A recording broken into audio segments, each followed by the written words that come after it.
Hello and welcome to On the Bench. I am your host for this episode, Brendan Sinone. I'm joined by Zach Blostein, and beneath us, but not beneath us, but just like physically, like if you look at the thing, he's below us, but he's 10 above us. seconds and he made it awkward. That's Yes, Chris Sneed's I'm back. back. Yay, Chris. I really want to do one from the hospital. I thought it really would, give people a great feeling setting for the beginning of May. It would have been a Hugh Freeze type of setup there. Headset and all, head turned, looking out the window. Well, Chris, as someone who loves talking about bowel movements on the podcast, I have so many questions for you, but we're just going to move it. We'll bowel movement it forward and talk about a bevy of Florida State recruiting and team and baseball, basketball. There's a ton to get through. House settlement, so much happening. Before we get into it, a shout out to our sponsors. I got a beautiful bottle here of Chattanooga whiskey. It's their bottle and bond from the spring. This is one of the bottles like got me really into Chattanooga whiskey. Was their BIB from a few years ago, actually quite a while ago. But this is a semi-annual release. Twice a year they'll do a bottle and bond. Means at least 4 years old, 100 proof, a few other things that make it bottled and bond. But it's one of the best things that they do. And this year's release is legitimately awesome. So be on the lookout for that in stores. That's currently out throughout the Southeast. If you need help finding a bottle, let me know, and I can ask around and procure that for you, or help you procure it, I should say. So, but this was an exquisite bottle. I cracked it open last weekend. It was really good. And then if you drink enough whiskey and you're like, you know what, I want to sell my home. Whom would help us? The Turner Group. That's true. Chris, you do it. You haven't done I'm out of practice. I'm sorry, Colin. The Turner Group. Sorry, Colin. Oh, he's got the sorry Colin down. The Turner Group. Colin Turner is legitimately an awesome dude. And Colin Name, you're going to do a great job buying, selling, whatever your needs are, even if it's to be like a money-making property that Zach has his family has benefited from as well in Tallahassee. There's all sorts of avenues you can go. They can help you anywhere you want to get to, literally in the state of Florida. If you've been kind of on the fence of what to do with your home buying or selling needs, you can message me on Knowles 24/7 on Twitter. I'll help you get in contact with Colin if needed. So, all right, guys, where do we want to start? There's a ton to get to, and it's kind of like a smorgasbord type of feel. Like there's not one huge story; it's a bunch of fairly important ones. I don't want to start with House. We'll get into that, but I think that's you don't want to start with House. I feel like House is the beginning of the seismic shift that we all know is coming. All right, convince me that it's make it interesting for me. That's a good start. Seismic shift's a good way to start it. Is there any other kind of shift other than a seismic shift? A tectonic, I guess. I don't know. Ooh, so House is sort of like, I think it's a beginning marker. I'm sure there's some people that think that's sort of the end and stuff. No, there's some guardrails, but there's no CBA, so there's still going to be issues. We're going to see plenty of litigation with regards to Deloitte's approval of anything over 600 from an NIL standpoint. There's going to be a whole lot of back and forth that comes via the House settlement. But the House settlement is one of those things that I feel like we've been building to now for at least 24 to 36 months. A lot of ADs, presidents, Charlie Baker of the NCAA, who's relatively meaningless, commissioners of the different leagues. They've all been talking about it plenty, and now schools are having to deal with the ramifications of it. It drops officially approved, I believe it was late on Friday by the judge. One of the big things that held it up was the whole roster limit and grandfathering in players, essentially how many players are getting cut to get the roster limits. For example, football is going down to 105 eventually, but there'll be a grandfathering in here initially that will allow for teams to have a little bit over that with players that are pre-existing on their rosters or immediately coming in to join their rosters. I find the roster limit stuff interesting more so for sports like baseball, which I think is going to 34, hard number. Basketball is going to be 15. It used to be 13 or 12 scholarships for men, and like FSU would carry 16, 17 guys. So that's coming down slightly. It's going to be interesting to watch how schools basically divvy the money. First and foremost, roster limit does not equate to you get a scholarship. So 105 doesn't mean you're giving out 105 football scholarships. That's at the discretion of the school. That's true for every single sport. It's going to be interesting how schools fund that. Obviously, schools that are funding all scholarships, it's probably a little bit of a recruiting advantage, but it's also a cost issue. Yeah, I think. Another thing with scholarships, real quick, is I think it's going to be we're going to hear on the football side of things, like if a guy is like maybe a developmental player who FSU or whoever is taking a chance on, you might just hear, oh, that's just a scholarship guy, and then if they're someone that they, value that's being pursued heavily by other schools, that they'll probably be, guys that are making money on top of that scholarship. I've heard that, terminology going around already. Yeah, one thing that Michael Alford, AD of FSU, has said previously is that the cost of FSU as a university, especially for in-state, is relatively cheap in comparison to a lot of their peers. They believe that $2.5 million that's been sort of side marked in this whole settlement for scholarships will probably benefit FSU from the standpoint of giving more athlete scholarships and helping some of those sports that need more scholarships. So that is an area where FSU thinks it will help. The other thing is roster cost, and that's an ongoing story. I think Brandon Marcello for CBS Sports /247 put out something here recently about Texas Tech spending ballpark of like $55 million for all athletes. It's happening. Texas, I think last year was estimated at 35 to 40 million for their roster or something like that, or maybe that's for their coming roster. I can't recall specifically which year. That is happening. Sarkisian came out and indicated it was like going to be 25 million for football, but that is only for this year, which Alfred has talked about that as well. It was like just a singular year because there's a lot of front loading contracts. We'll see now what the enforcement branch of it looks like for the next fiscal year coming up. Yeah, and the initial financial figure expected to be used is, I think, 20.5 million. It's a percentage of essentially the revenue divvied out per school across the NCAA. I think the Power 4 level is how they figure out that percentage. That will increase with annual revenue increasing. Most schools are expected to do 75 to 85% of that figure towards football, and then men's basketball, women's basketball, other sports. Schools can obviously differentiate as they see fit. If you care more about soccer or softball at your school, you may give that more money than you give your baseball or men's basketball, for example. I just think it's very interesting because I think we've kind of ended a chapter in the book of where college athletics is going. And when I say that, I mean basically where I think it's going by like 29, 30, 31 in that time frame. When we're going to land on super conferences, we're probably going to land on some form of fashion of a CBA, and we're going to land on where they're officially employees. And that's where it has to get to. But this is sort of a step in that direction. But I think it's going to be a messy stretch that we're going into because, one, enforcement is going to be an interesting thing that's going away from the NCAA. There's a new CSC, I believe is the acronym, like College Sports Commission, I believe is what that stands for. They're supposed to be the enforcement arm of it. We're going to have to see how does enforcement exactly work. Yeah, go ahead. I don't know how they're going to determine what fair market value is for players, and I think that's going to be litigated to a crazy extent. I agree with you. I think the hope is that Deloitte can do that. The thing that would have been helpful in all of this is if essentially there was government interaction that allowed for it to essentially be like in the view of almost like a monopoly where what they say goes, but there isn't. And the hope is that Deloitte is essentially what acts that way. We'll see. I mean, I think it was the Athletic article where the F-bomb gets dropped towards Deloitte with regards to the enforcement. And there's also going to be people that just are going to circumvent it and basically say, hey, do something about it. It's all going to be very, very interesting. I'm interested the financials of this football cycle that we're currently in with recruiting teams this coming season, next cycle, next year's teams. I think that's where we're going to get a lot of lay of the land of how does enforcement work? How do schools navigate it? How much do schools actually care about it? How much can the CSC do? Basically, do leagues start saying, well, if you don't do this, there's going to be repercussions within the league via the commissioner and then a trickle-down effect?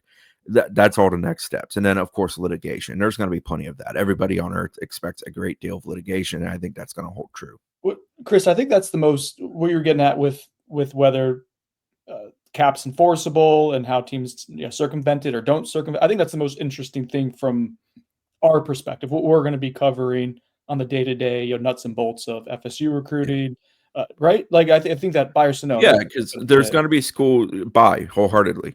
There's going to be schools that are going to don't just put everything financially towards football, and we've always seen that. I mean, for example, Clemson years ago, when they were all in, it was all in on football. Now they've obviously reinvested in baseball and softball and other sports at Clemson in recent years, but there was a stretch where Clemson wanted to get good at football. So they put all of the money towards football and it worked.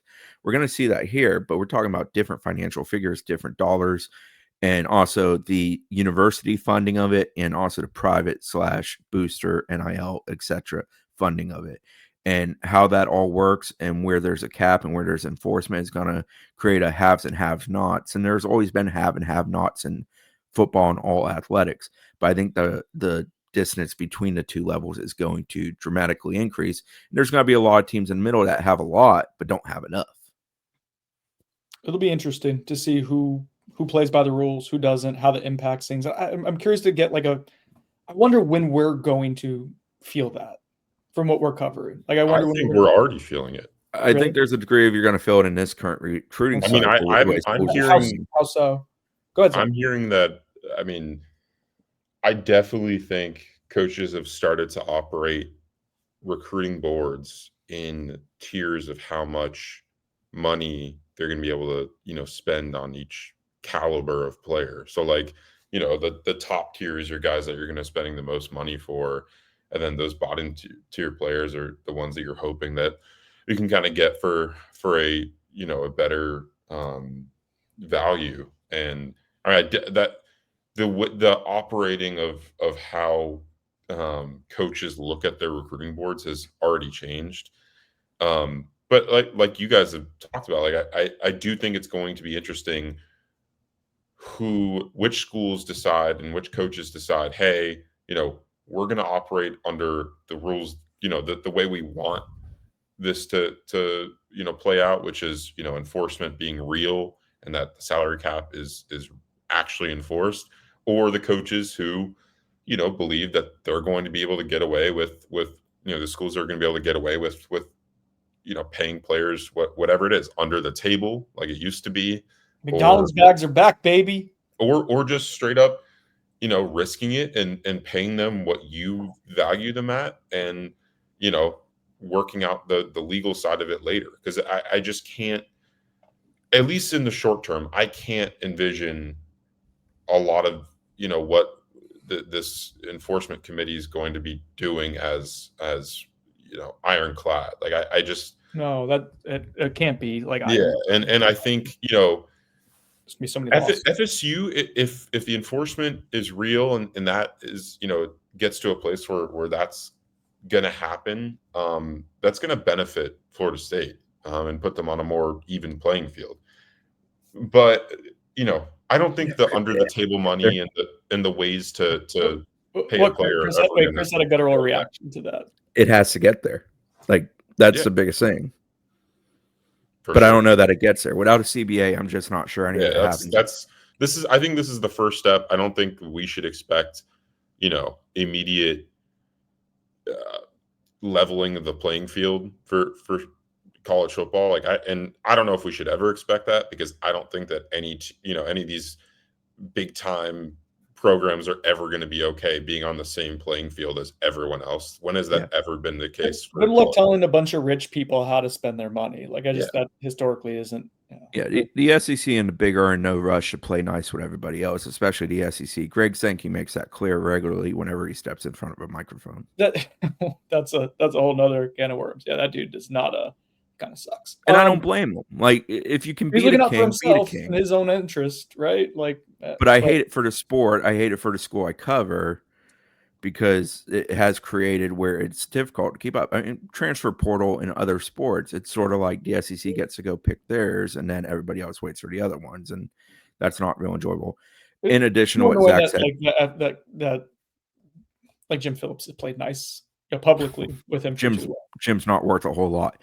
I mean, the truth is that, Zach is right. We're seeing it in the current recruiting cycle. I talked to a personnel person at another school, and they were talking about how their view of everything now is just 44 guys. It's basically the 2 deep. It's really more like 50 because you throw in specialists, but it's the 2 deep. And how do we spend our money there to be as good as we can in our 2 deep? Basically, how do we spend in the sense of who we have on the roster, want to retain, want to have, versus who do we want to obtain, whether that's a high school recruit or a transfer portal recruit. I think the other place where the current stuff going in with the house settlement, and the house settlement starts paying on July 1st. There's a whole bevy of dates that are associated with between now and I think basically December. But July 1st being the first payment date is sort of a big benchmark. I think the next time that it gets a great deal of testing is a transfer portal cycle when that rolls around in December, because we've obviously seen portal cycles take a hold and just go crazy with financial figures. Texas Tech, for example, last year being ultra aggressive with the way they went about obtaining talent in the sense of spending. Those are some of the dates Brendan put up on the screen. July 1st, first date for direct institutional revenue sharing payments to student athletes. But there's other dates throughout June and July, and then the start of the academic year, and then finally in December. Okay. Sorry, let me X out of the right tab there. Last thought I had on House and revenue sharing and all that. You mentioned SEC and Big Ten playing nice or not playing nice, and that's when we talk about like this fiscal gap. I think that's if you're talking about enforceability, that's how it's going to be enforced. I don't think Deloitte. I wonder how much teeth like they will have, in a lawsuit type of deal. If you're talking like the old Nick Saban rules, if Nick Saban didn't like it, he would make a stink about it, and he would either go do it because he didn't like it, or the rule would change. Yeah, it's like if you want to play in the SEC, like I think that's the biggest. The SEC is the one who has to say this is the hard cap. If we want it, to fall on, this is how we would do it. I don't know what the interest is, what the appetite is for that one way or the other, but I think that's how it's enforceable. It's whether they're the pace curve pretty much anything that happens in college athletics right now, good or bad. That's how I view it. That's where real like change or lack of change is going to stem from. So, all right, transitioning from that, let's just talk about recruiting in general. There's a lot to get to. Real quick, FSU did get a commitment over the weekend from a Whitley Cadu. Zach? Cadu? Cadu. Got it. Nailed it. He is a high-end 3-star prospect. We have an 88 grade as a network. I'm kind of in lockstep with that. I think I gave him an 87. Was my own after watching him, but he's 6'5", 295 pounds from Booker T. Washington High in Atlanta, Georgia.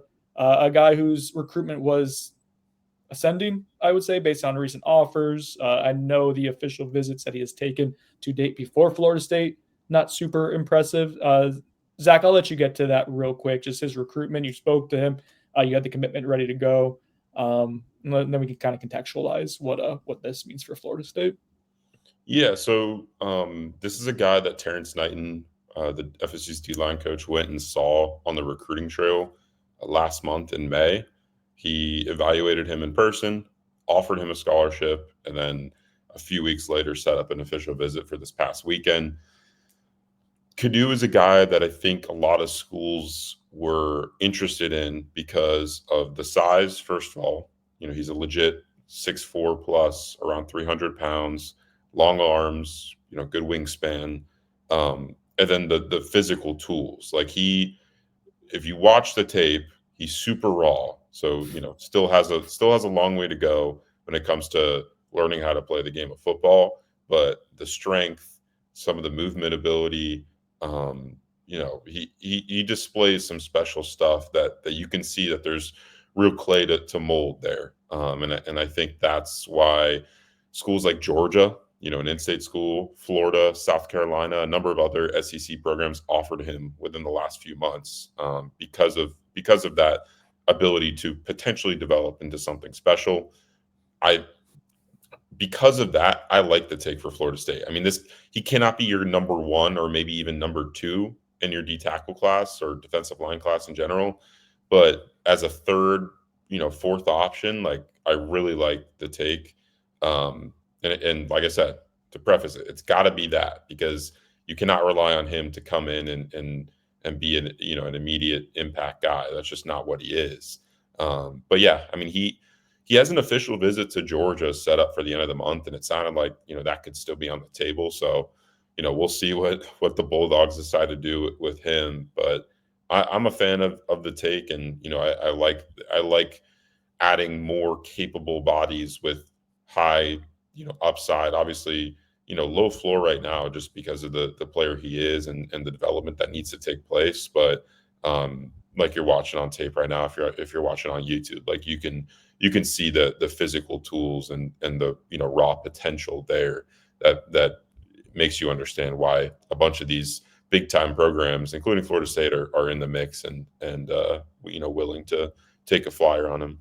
Yeah, he'd been to Purdue. FSU got him in instead of Georgia Tech this past weekend. Georgia State was on the agenda too. They were his very first offer. That was sort of a long thing. Zach mentioned some of the other upper tier schools that were evaluating interested / considering bringing him in.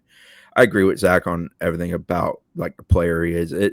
It's completely an investment in a tall, long-armed, athletic, big guy who really has to learn to play football. He plays way too high currently as a player, but he does use his length effectively. He uses his arm length very well in the sense of getting to guys, shortening the distance on him. He does an effective job of finishing plays, but he is completely a guy you're going to have to bring in and you're going to have to mold into what he's capable of being versus what you're taking right now as a current product. What do we think, like, as we talked about earlier with the house with the 105 number, like, I'm here for it all day with guys like this being your third guy in a group. Yeah. Like I'm of the opinion, especially when you're spending money, the hope is probably a guy like this is, not the cheaper end, but less expensive than a very high level D tackle. You got to go get a high level D tackle. You got to get the guy that's going to help you in the first 12 to 24 months. To me, this is more the guy that you hope helps you in the 24 and after months. But also this day and age, you got to retain somebody like that you intend to develop. And there's a degree of playing, well, do we keep them on the roster or do we go get something more ready-made after a year or two? There's a balancing act to that. Schools have to essentially make a commitment themselves to how they're building their roster. Like, how many guys are you willing to take that are developmental types this day and age versus going to get a portal guy who's a little bit more ready-made and can help you in some degree? Diamante Diggs, for example, for FSU's perspective.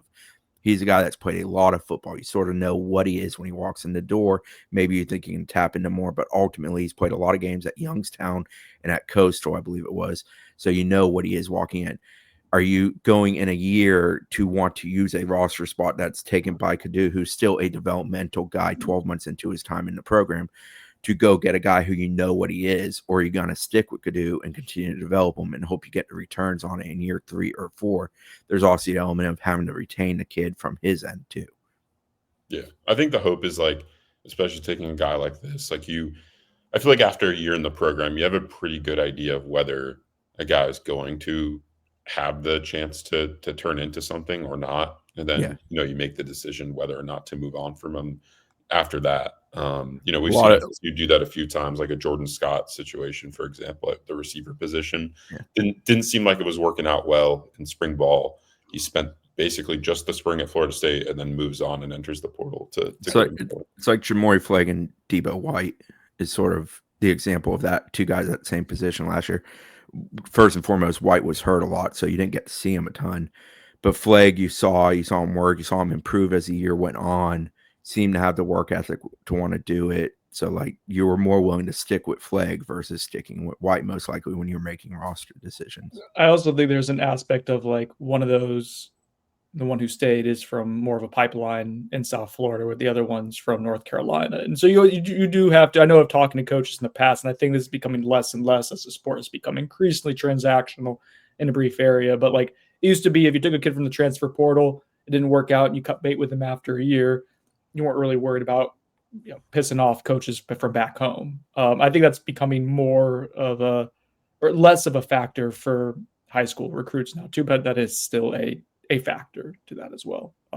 And typically you don't go to Atlanta, Booker T, Washington right? That's not a prominent pipeline. So I like this as a take. Like, I think this is good.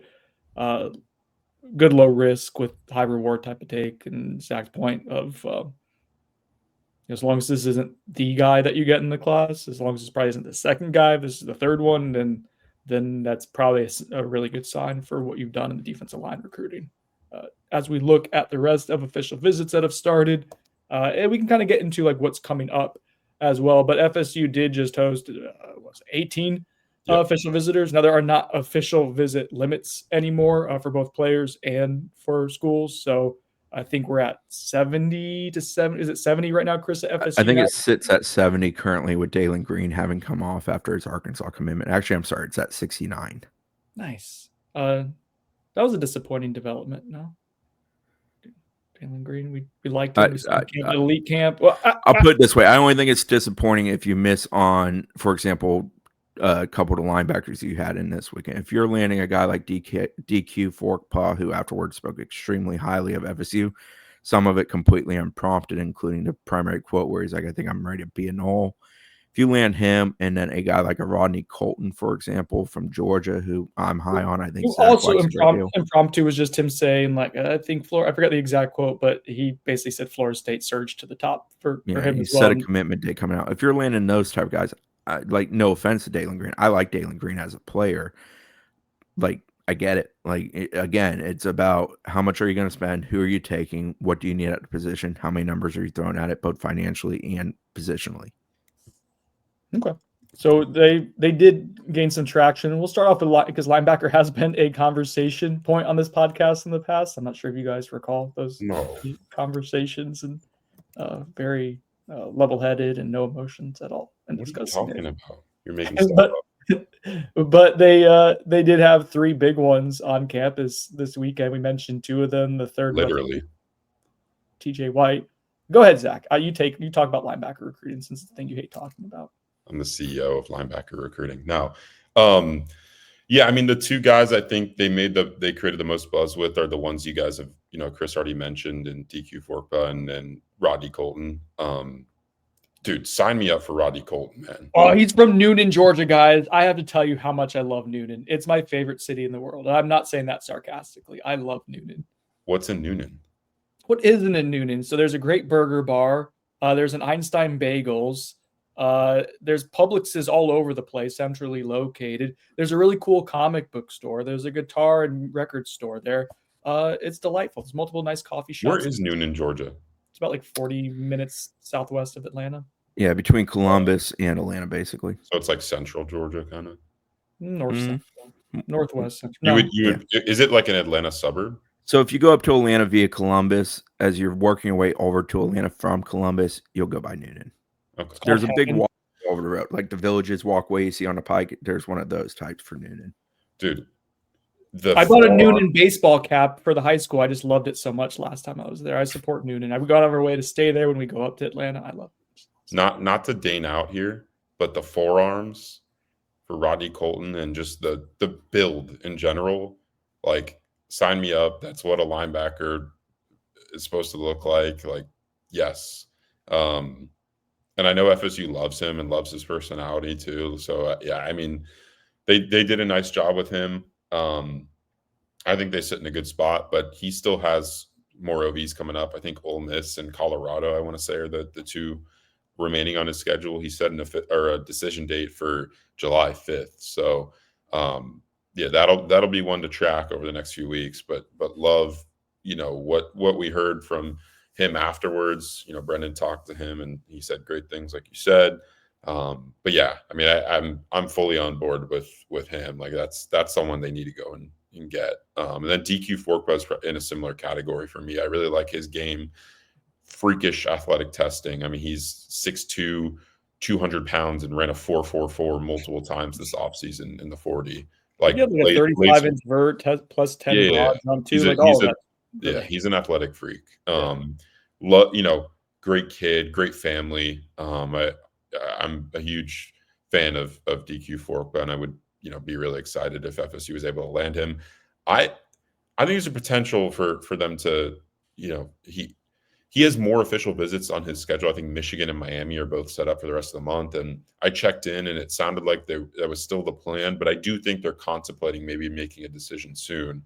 And if that happens, I think you gotta feel good about where FSU stands with Forkba. He loved his visit. I mean, in every interview after, he was talking about, I think I'm ready to be a Knoll. Like, this is the right place for me. Like, that kind of language. So I don't know if the entire fan base was like that, like the Knowles 24/7 board, but Twitter comments definitely, when I tweeted out, were skeptical of. Yeah, I knew the moment he said that to me and that I was going to ride it, and I didn't even ask him a question. He literally said that to myself and Nick from Rivals, unprompted. I think I'm ready to be a Knoll, is how he opened up. And then I asked him some questions following up, like, did you commit? Because I wanted to clarify that. Do you intend to take other visits? He spoke about, going to go home, talk to the family, and figure that out, whether or not we're going to do that, make a decision, what's next for us. I knew when I wrote that, like, if this one doesn't go FSU's way, like, oh yeah, I can't wait for the future quote tweets. That thing's going to get ratioed into submission. Yeah. But like, that's what it is. But it was, I'm not a fan of trying to pull a quote from a kid, But when a kid gives me a quote like that unprompted, it's what I'm supposed to write. Like that's what the job is. No, of and course. I also know DQ legitimately likes FSU a lot. Yeah, it is an interesting quote to go out and say, and kind of, I don't know, like it kind of spoils your moment if you're going to go commit to FSU then, right? I mean, it's up there with Quayshawn Sapp walking out of the building and just committing, and me having a wait. Did you just say you committed? Moment. If I think you were with me on that one, yeah. Zach saw Quayshawn Sapp. Was it last weekend? Yeah, at FAU. Zach ran at into the FAU camp. He looks so different. He must have trimmed down like 50 pounds. He looks awesome. That's good. Cool. Good for him. Yeah, I like Forkpaw a lot. I like Colton a ton. They also had TJ White. I think he's probably the least of the three in the sense of where FSU stands with guys at the position. Yeah. If Zach wants to disagree, he's welcome to yell at me. We love doing that to each other. No. We're finally agreeing on linebacker recruiting. Wow. All right. Maybe the tide has turned on this. If I could have any guy off of the weekend, as far as a guy I wish FSU could get, is Ernest Rankins, because I think kind of like how we talked about Kadu, I think Rankins is a much better football player at this stage. But man, I think that ceiling is insanely high and the measurements are awesome. He 1000% looks like what I want a defensive lineman to look. That all being said, I think he goes to Georgia. So yeah. So one thing I will say is I think he camped at Georgia at the beginning of the month. They do like this evaluation camp. Of course, Georgia can get that kid to go and camp. Maybe the only school in the country. But apparently, I don't know if he was if they were blown away by him. So there's a potential that Georgia, they're having top of the line options at that position. So, we'll see what they do. I would still expect him to probably end up there, but I do think there is somewhat of a door open for Florida State to make a move. But he's also got OV set to Ohio State, maybe Texas too. Yeah, you mentioned Texas, if I recall correctly. Yeah, I think Ohio State wasn't on one. There's some platinum tier programs. I'm just saying. That's always tough competition. So we'll see. But I agree with Chris. He looked the part in person. It's crazy. He's listed 6'6", maybe 280 or something, but looks like he could fill out 30 to 40 more pounds. Just thin in the face, and he can be monstrous in size, but the arm length and the athleticism, it sets a tone, and he's a good football player who can be a great football player. Honestly, it's hard to evaluate him on our end just because his huddle film is just all individual game highlights, and he doesn't have a full junior film. So Dane and I were trying to watch him, and it was tough. But he does show some impressive stuff on that limited film. The huddle ads are brutal, but we use them plenty. Don't vape and drink Gatorade. Do they still use the vape ones? They had vape for years, man. I'm watching Kean Chapman right now, and there was just a pretty mom on there, so I don't know what that was about. There's a good transition. I was going to say the receiver group was pretty good. Keon, is it Keon or Kean? He goes by Red. I know he goes by Red. Thank God, saving us some trouble there. But Red Chapman, wide receiver, he was formerly a UCF commitment for Gus Malzahn and company. Backed off of that commitment at the beginning of December. He's a big receiver, 6'3", 6'4", long-armed. I love him. I also think he's crazy. Watch this. He's excellent. He's awesome. Yeah, and we know Gus likes him because of the UCF ties there. It's an FSU UNC thing with him right now. He has a brother, Keegan Chapman, who I believe is a DB/athlete. Yeah. FSU doesn't seem yet in the boat of definitely taking Keegan. I think UNC's been a little more aggressive with that. Yeah, UNC offered him. Right. But with Red, after talking to him, and it was just via messaging, not actually in person because he got out of town before we were up there. He said, that he essentially is in decision mode as of right now. He didn't have any other visits planned. Asked him if he had a date set. He said he did not have a date set, trying to figure that out. But he's a guy that they value, they really like. He is teammates with Duckworth, correct? Yes. And it's Adrian Crowell, who's the running back that FSU is also in on. He's good. I don't know why he's not ranked higher. He's really, really good. I mean, he's a top 200 player. He's not Cedarian Morgan, who's an absolute freak, but he's good. He is one of the better receivers FSU is recruiting without a shadow of a doubt. I think they feel pretty good about where they stand with him. I do think the brother part of it is a topic of discussion. I think that probably helps UNC some, but 105, baby, figure it out. Yeah, we'll see. I mean, the brother does run a 10.6 in the 100, so he's not a terrible prospect or anything. But I don't know that he's FSU level or P4 level. A track reference. I feel like that's a great transition for Zach to talk about Brandon Bennett. Yeah, I really like where FSU stands with Brandon Bennett coming out of the weekend, the 4-star receiver out of American Heritage in South Florida. 10.4 speed for Bennett. He's a legit burner, real deep threat on film. I mean, basically all of his film is just him running go and post routes and beating DBs deep. Yeah, I mean, Florida and Georgia, the other two competition, it didn't sound like Georgia expected him to end up there after he took an OV the first weekend of June to Athens. And then I'm supposed to know more today, but it sounds like his OV to UF is a little bit up in the air for this upcoming weekend. So, I mean, if that doesn't take place, you got to feel like, Florida State could be on the verge of landing him. And I do think they're in a really good spot to eventually land Brandon Bennett. Dude, my crystal balls this cycle. I'm embarrassed. We're gonna fade your balls. Zach, was Braylon, Brandon's brother, with him on a visit? No, he was not. Okay, because I know he's come on prior visits, and when he's come before, I know he's also like Braylon.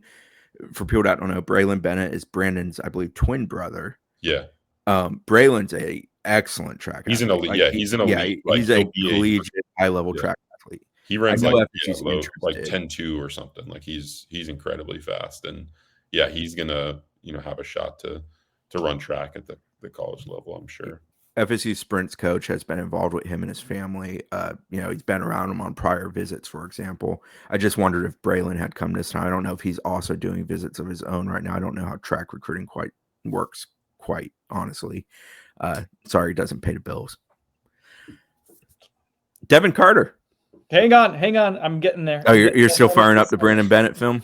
No, the Brandon Bennett film's up there. The thing about Bennett is, I think in a Gus offense where you're trying to be shifty and move guys around, and you want speed both from a lateral standpoint and a vertical standpoint, he's pretty perfect. Yeah, that's Ian's more your outside, big, go get the ball, while also being an athletic guy.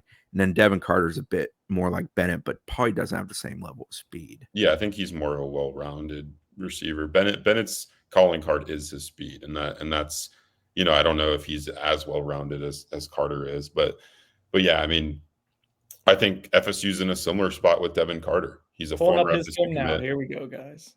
Let me wait until Brendan gets the film up before we start talking about him. Former FSU commit. Adobe advertisements so far here, and Devin Carter does not have a full junior season highlight package. I think he got injured, I want to say. I guess they can't complain about it. But yeah, so son of Dexter Carter, the former FSU running back. And coach. Yeah, he former first-round pick. And him and a ton of family took an OV to FSU this past weekend. He loved it. I think FSU sits in a pretty good spot to potentially flip him from Auburn at some point down the line. I don't know when a decision is going to be made, but he is still following through with multiple other OVs. I think he's at UNC, I want to say right now, and he's got Nebraska, and I think a return trip back to Auburn coming up the rest of June. I like where Florida State stands right now, but a lot can change with 3 more OVs coming up. But yeah, I mean, they did some good work with him and his family on the visit this past weekend. To add on, Devin previously committed to FSU before ending up with Auburn. Decommitment in part, I believe, happened because essentially the offense and just not being sure that it was going to work for him. I think a big thing for him this past weekend was Gus Malzahn and getting a feel for what he's going to do offensively, what he's going to do with that position, how a guy like him fits into it. And I think based on the comments Devin made post-visit, Zach did a Q&A with him that you can read on the site. I think Devin felt very at ease. You called him a genius. Yeah. So, yeah, I mean, I think the reason he decommitted at first, I'm pretty sure we talked about this, is that he and his family had concerns about FSU's high school receiver development. Obviously, they made a change at the receiver coach position this offseason, bringing in Tim Harris from UCF. So, I think that's really what's causing FSU to gain back some momentum in his recruitment. And also, cool note, Tim Harris and Dexter Carter apparently coached against each other at the high school ranks in some kind of championship format. That's what Devin was saying. So they're very familiar with each other, and that's obviously helping FSU's case with recruiting Devin. The other receiver that came was Daniel Odom, West Coast kid. I feel like that's a little bit one of those that could come out of left field. He had been to FSU one time previously, got offered. I think it was March of 24 that he came over. He wanted to return because he enjoyed that prior visit so much. He's not getting recruited, or he's not dealing really with any of the Cali schools, but he does have like Washington and some of those types out west. He is currently committed to OU. I don't think that happens, but like he did oddly enjoy it a lot, and he likes FSU, and he made the investment to make the trip, which sometimes says a little bit about something. But I just think there's other receivers I feel more confident in. Red and Devin Carter kind of leading that list. It sounds like his commitments to Oklahoma is shaky, but I haven't heard that FSU is like the team that's in the pole position or whatever to flip him. I think Washington has created some buzz, and but yeah, I mean, we'll revisit it at the end of the month. Some of these recruitments come out of left field for which guys FSU begins to trend with. So we'll see. But it's I feel better about the other 3 receivers that were on campus this past weekend than Odom ending up in the class. Sticking with offensive skill, they had arguably their top 2 running back targets who are not committed to them in Jay Lamar and Carson Baker. Lamar is a South Georgia kid, well-rounded. They've liked him for a long time. I think they are trying to piss off Georgia again by getting a really high-level South Georgia running back. I think it's going to be a little bit more difficult this time around, especially with Chroma in that backfield. Georgia's done a really good job with Jay Lamar. And then Carson Baker is all about the speed. His straight line speed is pretty unbelievable. I was told both of those visits went really well, and they felt good about how they went, but I think it will be a tough task for them to land really either of them. Lamar with Georgia, Baker I think is more Florida. Florida did a really good job on their OV and has seemed to have lasting power with him. But we'll see. They pulled off Chroma last year. I think it's fair to say that we knew they were making that effort throughout, but we never felt overly optimistic, and then they did it at the finish line. Yeah. Depends how committed you are to that position. Yeah. They already have one committed, and I just don't think Georgia will let it happen again with Lamar. I think there's a degree of Kirby's enough of I want great talent and a little vengeful that it just doesn't happen. Don't say that about Kirby. Yeah, how about Kirby Smart calling Alex Atkins to talk about Amarius Mims? That was probably the big revelation from those documents. I don't think we ever talked about that on here. I mean, it's 2 years old. Do we want to talk about it? No. Why would you bring that up? Would you rather an Alabama game preview roster comparison, probably. Okay. Yeah, I agree with you, Chris, on the 2 running backs. I think they probably end up at Georgia and Florida as of today. FSU did feel like they did a good job, and it's always a long game, right? Like we saw with Usman Chroma and whether FSU wants to invest there. But yeah, it sounded like Florida got word that, on their OV that Carson Baker was probably going to end up in Gainesville. And then, I agree with you on Jay Lamar. And I think FSU feels similarly about Georgia not, letting him get away. But he really does like Coach Yak, David Johnson at FSU, and had a good visit and all that. So yeah, we shall see. But yeah, I agree with you on the running back. Jay had a spring visit where he was in the midst of a bunch of away from home visits. I think Ohio State, and then he was going to Clemson the next day. He made an effort just to drive to FSU, hang out for like 2 hours, and leave. So like the interest is legitimate from the young man, and the relationship is real. I just think Georgia's going to do what it takes when it matters most. Guy casting a wide net for FSU, Herb Hand. He had a bunch of guys in. Michael Ainada, who's been committed for FSU for a good while, was super firm. We can reinforce that. Other ones, I think it was Javion Cooper, Syracuse commitment, big body kid from Melbourne, Florida. Aaron Thomas, who's an FSU legacy, lives in Arizona, offensive tackle body. Mitchell Smith, who frame all of it, loved it. He's from Mississippi. He was in as well. Smith declined to talk when he was leaving. Asked him if he had 2 minutes. He said he didn't want to talk. All good with that. Aaron Thomas, I chatted with him again via messaging because he had gotten out of town pretty early. I think with Thomas, like the interest there has been there for a good while. Obviously, family ties, legacy. His dad was on the 99 championship team. His mother's also a graduate of FSU. He came for the Clemson game last year, hung out to the next day, kept visiting. That one just feels like a tough one to read because, 1, he's in Arizona. 2, he's got kind of a national recruitment going on. I'm interested to see because there's a bit of development still will happen there, but the body is right for a tackle, which is why schools like him so much. I'm interested to see as schools make moves with getting tackles committed, where some of his list goes. I think FSU did a good job. I know he liked it. It was cool too because they infused some of like stuff about his dad into the visit and stuff, and that I think hit the right note with the kid. I just don't have a great read. Like, you know, with legacy, sometimes you feel like, oh yeah, it's definitely. Yeah, I don't feel that way with Aaron Thomas, but I also don't feel like it's a lost cause. I did think Javion Cooper really enjoyed the heck out of it. It was kind of weird. He came, did an exit interview, and then came back and went back in the building for a heck of a long time. So like he did enjoy hanging out and being there. Mitchell Smith's frame and stuff though, like is pretty awesome. And I know it's very highly valued in the building. That all being said, I think Vanderbilt's done a great job with Mitchell Smith. I know there was some concern. He went to Vandy last week, a week before FSU. There was some concern he may commit to them before even taking other OVs. So just, you know, keeping that kind of in the mind as he continues his recruiting process. Did you guys talk about the two DBs, Samar Matthews and Jazavion Currents? No, we haven't. Wow. Sorry, I was doing. You actually talked to Samari, didn't you, Brendan? I did, and he did come off as that he really liked the visit. I think one funny thing, if you want to like kind of paint a picture of those two, seem pretty close, even though they're not. Are they the same 7-on-7 team? I would imagine. I don't know. So. One's from Northern South Carolina, and the other Rock Hill, and the other one's from North Carolina. I think they probably live a couple hours apart. But Jazavion Currents was like messing with Samari Matthews during the interview. He was like putting his arms around like two of us, and like they were together during the OV. They cooked together and actually won the cooking competition. And they left together. So I would imagine that those two are fairly close, and I don't think it's a coincidence that those two also have. And Currents is a South Carolina commitment. They have their final OV of the summer together as well at South Carolina on June 20th. So just food for thought there. Yeah, my read on those two is that Jazavion Currents is probably going to stick with South Carolina, and I think Samari Matthews could end up with him at South Carolina unless Texas breaks the bank.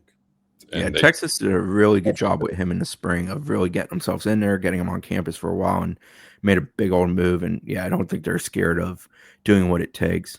Matthews does have a great relationship with Pat Surtain at FSU. I think there's some pre-existing stuff there via track that Pat knew that family a little bit before he became a major recruit for FSU, or if they didn't, they at least connected heavily because of that.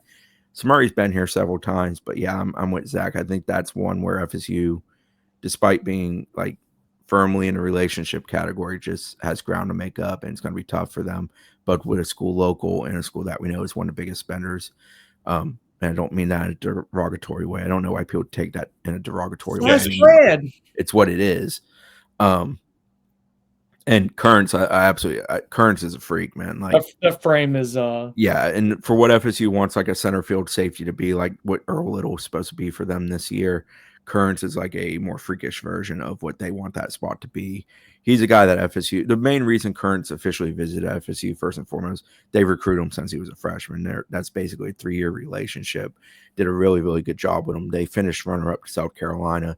FSU and South Carolina are the only two in that race as it comes down to the finish line. But I think it's going to be tough for FSU to pull him away from the home school.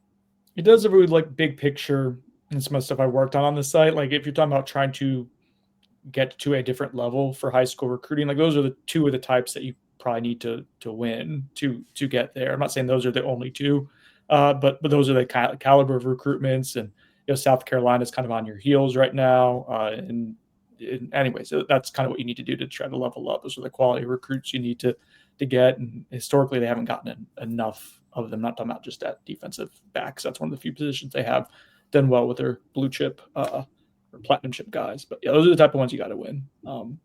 Right now, the last kid from the weekend is Cam Brickle. I chatted with Cam when he left.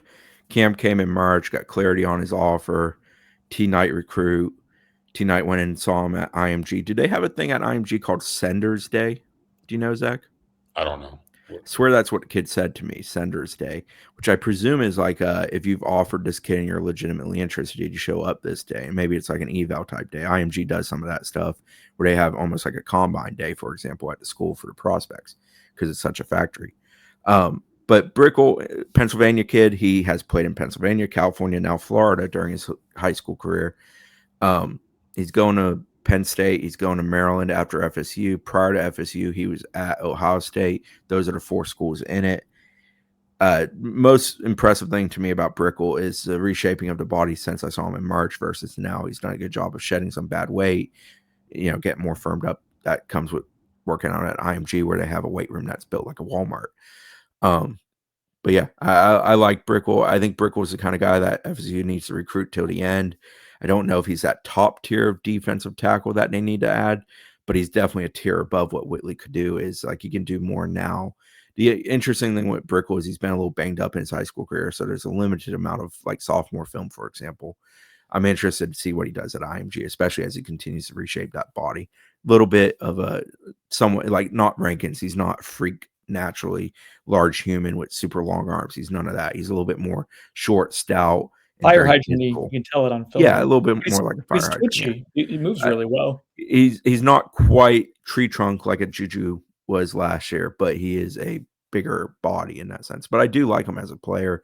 He does have a good relationship with Knight, and they went over a ton of film. I think he said they talked for like an hour to 2 hours about his film, and they talked about the good, the bad, the ugly, what to do, how to improve, how he would be used here. And I think for Brickell, that conversation hit pretty good. Okay, so that kind of sums up this weekend. I don't think we need to do a huge preview as we're nearing an hour on the show here for what's coming up, but this is another big weekend. You got multiple commitments, current commitments showing up. You have a major prospect in CJ Bruno showing up, as well as Chauncey Kennan. So those are 2 other really high-end defensive back types. Kennan's a 5-star for us already. I think CJ Bruno's like probably needs to be in that consideration. But probably the name that we're going to focus on there is going to be Landon Duckworth, the quarterback, blue chip quarterback, top 50 prospect nationally from Alabama. We talked about him a little bit earlier, but real quick, since Zach and I last talked, I think it was last Monday, the development with Keyshawn Henderson, where there was a little bit of like, oh, this is going to be fun and give you a chance. That was short-lived because Keyshawn Henderson basically shut down his recruitment and said he would stay committed to Houston, no more visits. And the one visit that he was going to take was going to be to Florida State. So I think that further moves the eyes to Duckworth to kind of see if you have a shot there. It's a guy you struggled to get on campus during the spring. Now he's taking an official visit, and I guess we'll see. Yeah, and that one's bounced a little bit back and forth between South Carolina, Ole Miss, and now back to South Carolina being viewed as a favorite. I'm muted. Pretty important stretch for FSU's quarterback recruiting with Landon Duckworth, and then Jaden O'Neal's visiting in the days following Duckworth leaving campus. So, I mean, those are the two quarterback targets. Unfortunate that Keyshawn Henderson, cancels his OB because, as we noted on the last pod, like that's a potential, DJ Lagway type recruit for Mike Norvell.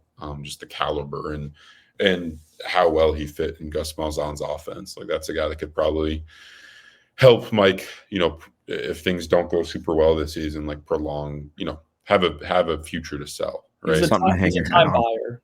Yeah. Life raft recruit. We're bringing him in. He's going to start. We're going to take the lumps, but he's going to be great. Well, I think Zach's an idiot for thinking that he was important. And you guys know this. I've shared this with you. I was on campus that day as the Keyshawn Henderson stuff evolved, and roughly 3 to 4 hours before it became known that he had shut it down and was done, I had a great conversation with somebody about Keyshawn Henderson coming in and got some background on why Houston, Willie Fritz coached his high school coach, for example, which is Michael Bishop. He coached him at JUCO. Keyshawn is extremely close to his mother. Obviously, that's a local school. Houston's very devoted to that kid, both in the sense of thinking he's their future and what they're going to be willing to do financially for a quarterback at that level, things like that. But also why FSU was involved, pretty long relationship. Tony Tokarz had been involved for a good while. Gus Malzahn comes in. That offense is a little bit more appealing, it's fair to say. Relationship had been built there. FSU really wanted to get him, all this stuff. And then 3.5 hours later, just none of it mattered. It's just that's what it is this day and age. He was always going to be a tough one to pull. There was so much of a magnetic attraction for him with Houston. I mean, if you think about it, earlier on, like Georgia was super involved before they landed Jared Curtis, I believe it was. There were a few other big heavy hitters, and Keyshawn sort of like just always pushed it away and said, I'm Houston. He'd done a really good job of sort of staying true and loyal in that sense. And, FSU had the brief window of maybe getting him. One thing I wanted to bring up on quarterback, we always talk about midweeks officials usually seeming less meaningful or at least less fruitful, I guess is probably the right term. Jaden O'Neal is basically a midweek. I think he's coming in Sunday or Monday here for a couple of days. Yeah. I don't think that one follows the normal course of how we view a lot of those. I don't know the circumstances of why he's taking it at that specific time versus a weekend. But I think Jaden O'Neal has a legitimate interest in FSU. Yeah, it's probably so they don't overlap Duckworth and O'Neal on the same. Yeah, and I guess the 20th wasn't. Yeah, but like every other kid that's coming on that like same midweek is probably like in the category of like probably a pipe dream. Well, there's 8. Yeah, there's 8 prospects who are. Yeah, but there's like half of them are in like the top 100. Xavier Griffin, Alabama lean. Derek Calvin Cooper, Russell, I think Miami. Xavier Crowell, I'm not sure which one, but I think one of the in-state schools. Calvin Russell, Miami, or someone that pays him a boatload. James Johnson moved to Miami. Madden Williams committed to A&M, and that's a reschedule. Cottrell Webb might not be. Yeah. Oh, are we done talking about it? No. I think it's interesting that Jaden falls into a midweek, but I feel like he is probably the most important quarterback they're actually going to get on campus this summer because I think he's the most attainable. He's the one you feel like you have a shot at. Yeah, and he has a good relationship with Tokars. He's camped with FSU previously. They liked him. I still don't know personally. I have some hesitation with how he fits into the Gus Malzahn idea of an offense that I have in my head. I'm surprised Gus Malzahn likes him because for that reason. He does clearly. Yeah, like that's a guy that they have invested time into, but that is a surprise. Yeah, I don't know what to make of that. Confuses me a little. I guess the last thing I'll say is there's 4 officials this weekend coming in that are all committed to FSU. I think they're all 4 guys that FSU would like to retain. I think it's important for them to kind of shut that down this weekend. Sean Johnson. Zach just kind of rolled. It was a thinking of the eye. He lifted his eyes. I was thinking about it. Elevated your Sean Johnson, FSU is the only OV for him. He's firm. Darion Williams, Florida is trying to flip there. They had him on campus recently, flipped and it immediately happened. Tadarius Hughes, Syracuse has done a great job there. I believe he has an OV scheduled for Syracuse after FSU. Darrell Bell, Auburn's trying to flip him there. They already had him on campus. FSU gets him this weekend. One interesting development there is he had other officials scheduled. Those got shut down. So it definitely has narrowed into an Auburn FSU situation. Yeah, I was just going to say I could see some attrition for FSU at the DB spot, and whether that's FSU moving on from one of these guys or just them ending up elsewhere. Like I could see that happening. I hope they keep Darrell Bell. I really like that kid. Like I think he's a really good football player, and someone that can fit in one of their safety roles. Yeah, I'm a huge fan, but yeah, I mean I could see like Tadarius Hughes like ending up else, at Syracuse or whatever if they push their chips in for him. But yeah, Sean Johnson's someone that committed to them in the last few months, so I don't think he'd be the most likely candidate to get go elsewhere. Dame's favorite this weekend is Lozaya Jackson from Lee County, South Georgia kid. He went to Stanford last week. Excellent student from what I understand. So Stanford's one of those that's in play because academics do matter to him. Yeah, he's a really good interview and someone that very mature kid. Yeah, he's someone that I know FSU loves. Like they view him as raw, especially as a corner, but they feel like they can develop into a really high level player. Yeah, and Jason Lopez, I guess, is the last kid I'll throw out there. He's a FSU basketball and an FSU football target. Very talented South Florida kid. He's most like recently at West Virginia. He's a top tier receiver target for them. They love him. That's going to be a FSU Miami battle, and yeah, I mean, it's always tough to beat Miami for local guys that they want, but this is one that FSU feels like it's done a pretty good job with. Just in the recruitment, I feel like they've kind of maybe outworked Miami a little bit to this point. And we'll see if that pays dividends. I mean, they got to go and close, and he's one that they absolutely want. And I think the basketball component is helping them. It sounds like the basketball program's done a pretty good job and went to go see him, and he can hoop. Yeah, I mean, he's 25 points a game in basketball, while also being the leading receiver of a stacked Shaman Madonna receiver core. So yeah, love his game. I hope he ends up at FSU because he's a really, really good player. There's something so pure about Chris just saying he can hoop. I liked him. Oh, he can ball, man. Athleticism off the charts, but not a bad shot either. Yeah. But he can get to the rim and he can finish. Speaking of basketball, they did get a commitment this weekend. Yeah, I'm trying to think. I think it happened Friday. I want to say days run together in June, but I think it was Friday. They had 3 officials on campus, potentially future class kids, but also, classification for basketball players is sort of always up in the air until they actually make a decision. But the one who they got committed was a UMass transfer, Shahid Muhammad. Sorry about that. He goes by Shaw. He's saving Chris over here by going by Shaw, which I appreciate. 6'10", 205 type kid. Stats aren't eye-popping, but the block percentage per minutes played is high. He's also very athletic in the sense of he can get up and down the court, which is what FSU wants to do. They've wanted a stat line real quick, Chris. It was 1.5 blocks in 12 minutes per game, which is pretty absurd. Yeah, percentage-wise is extremely good. It's like top 15-ish. I think the hope there is offensively, he's a lob and dunk kind of guy. Grab you some boards, defensively change shots, block shots, grab defensive boards. Gives you 5 fouls, give you more depth on the interior as a guy like Alir Malouk comes along, for example. They're going to play fast. They're going to play a little bit small. Alex Steen, who's more of a forward, will play some 5 at times for them. But he's the 7th transfer in for them. He's the 9th total addition among the 2025 group. They have the 2 returning guys. That puts them sort of at 11. From what I understand, they believe they're going to get a Russian big, from what I've been told. That hasn't gone public yet in the sense of the kid committing. They're allowing that kid and his representation to do their things. That's sort of how international recruiting works. There's also a possibility like a Cole Rosario, who's a big-time kid. He's actually from Zach's neck of the woods, Fort Lauderdale, former neck of the woods, but original neck of the woods. Real quick, when you hear a Russian big man, do you know who it is exactly, or do you have to start digging through a bunch of Russian names to figure it out? I didn't dig through a bunch of Russian names. Okay. I know who it is, but it's sort of one of these things where I have to play by the rules. You're being respectful. I got you. They had also pursued an international guard who they really liked and they thought they were going to get, but he wanted more minutes and was going to be guaranteed at FSU, so that didn't happen. But they've done a really good job turning over rocks, trying to build a roster that's going to be competitive and fit the mold of what they're trying to be, which is athletic, get up and down, have some really good shooters, but just do a lot of things at a high level and have enough guys that can throw different things at different opponents based on what they are. Play some matchup hoops.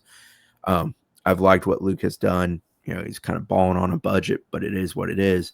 I think he's been effective. They pursued another big that was sort of similar to Shaw with a little better numbers at a lesser school, Queens College, but he needed a waiver. They weren't going to play the game of we're taking you and waiting for a waiver. If he had gotten a waiver, they probably would have taken him. So they moved on to Shaw. They want a big who was athletic, who could block shots, who could do some things. I think they can tap into a bit there, and that's their belief. So, but yeah, Cole Rosario is a kid that I'm going to write about today. He was here for an official. He could end up in this class. He's currently in next year's class, 26. He could end up in 25. He played in North Carolina last year, but he's actually originally from Fort Lauderdale. And I think he lived in South Florida until this past year. He's awesome. He's like one of the biggest risers going on in hoops right now. FSU's battling some big boys there. He was at Oregon surrounding the FSU visit. He has Kansas, Duke coming up. I can't remember. There's a couple others. I'll have to go through the audio. But he's one of those dudes that could be like a program defining guy early on for Luke if he were able to land him. Last thing we'll get to before we get out of here, baseball season does come to a close out in Corvallis. Really brutal when you think about what could have been and the lead you had in the 9th inning on Friday. Just you take it to 3 games. Tough draw to go out there and have to play out there against one of the better quality teams remaining. A case to be made, I think, for moving forward to be like, why don't you reseed after the regional round? It feels like this year may have made that case more than ever before. Very, very glaring. FSU and Oregon State were very evenly matched teams. They're both great teams. I think Oregon State's going to go to Omaha and be really competitive out there. I think Arkansas and them and Coastal are probably the 3 best teams in that field. But go Racers. Nobody's playing better than the Racers right now.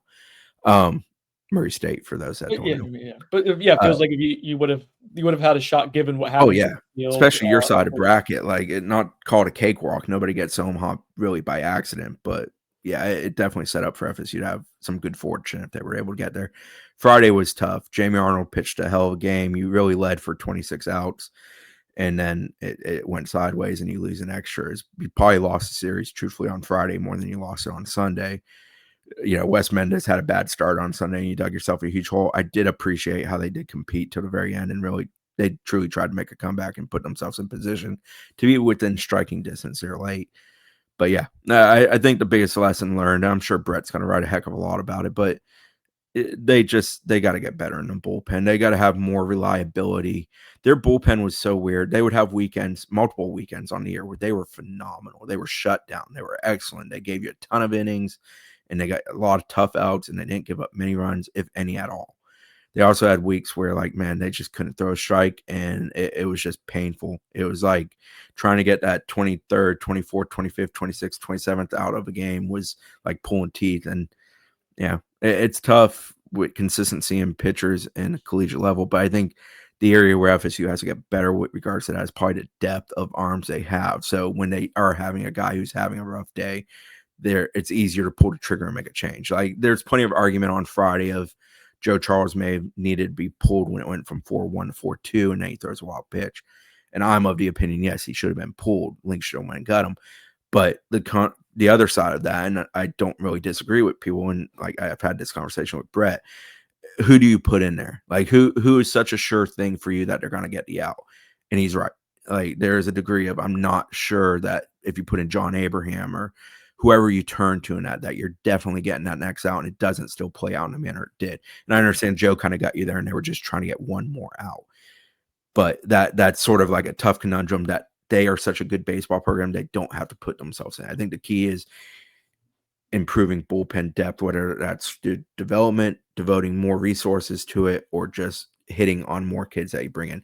And there were some bad luck moments for him this year with regards to that. Evan Kress getting hurt changed the whole slotting of how, after the top three guys in that rotation, how it kind of worked. Evan was your number 4, who this time of year would be a setup man or a long reliever or even a closer, because you view him as a very high level pitcher. He gets hurt. Cam Leiter, we obviously know, didn't do anything for them this year. He's another one that fits into that conversation. So I still think Link Jarrett's a dude. I get some people giving Micah Posey some heat. I don't know. It's tough to be a pitching coach. I don't think Posey's a bad pitching coach by any stretch of the imagination. But that's an area where for FSU to take the next step and do what they want to do in Omaha and finally end the ever-long, never-ending drought of not being a national champion in baseball, that they have to achieve. But now they turn their attention to the portal as they flip a roster once again. And I think someone who just kind of tangentially follows baseball understands its value to the city, which you certainly feel it, to the university. It's a program worth investing. I think at this point you have a really good idea of who Link Jarrett is, what the program can be under him, and that gives you confidence. It's no such thing as a sure thing in athletics. We just saw with Mike Norvell, someone you thought was pretty much a sure thing to have a level of stability. And point being, though, is investing NIL resources into the baseball program under Link Jarrett, what it can do from an attendance standpoint, from just morale around it. Like, there's different value points to investing in it, and I think we have a pretty good idea of what it is under him. It's a good product. Anything else, guys, before we get out of here? I don't think so. Okay. One thing. I got 2 things real quick. Real quick, it's the last day of 60% off. If you're not an annual subscriber, go and get that. That ends tonight, I believe. That's all right. That's good. We're gonna do our house cleaning at 108 minutes, 1 hour and 8 minutes. Oh boy. Also, keep an ear out. We will have some pretty cool stuff, I think, moving forward with Chattanooga Whiskey. So I'll get more details on that. And one thing we're talking about as well, and I think Trey's kind of hinted at it on Twitter, is maybe bringing back some level of the Rollcast, doing some beyond the bench type of stuff for Noles 24/7 subscribers independently, like just having it like on the Noles 24/7 on Concord board. So that's one thing we're talking about. If you have interest in it, if you have suggestions, thoughts, like, let us know. That's something we're kind of toying with as we're moving forward here and kind of figuring out different ways to give you guys bang for your buck. So anyways, thank you everyone for listening. Thank you for subscribing. Thank you for reading, all that stuff. We'll talk to you later.